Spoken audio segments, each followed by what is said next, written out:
Hola, sem Sara, sem študentka turizma in za svojo destinacijo Erasmus izmenjave sem izbrala Barcelono.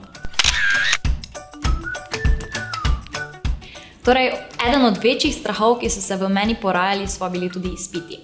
Ali se mi bodo izpiti sploh nazaj v Sloveniji priznavali, kako me bodo sprejemali učitelji in ali bom sploh lahko opravljala izpite v dorečenem jeziku. Zanimiva zgodba o opravljanju izpitov. Izpitev sem imela 7, od tega sem 6 izpitov opravljala v španščini, torej v španskem jeziku, enega samo v angleščini in profesori so s tem rekli, da so mi šli ogromno na roko, da nisem rabila v katalonščini.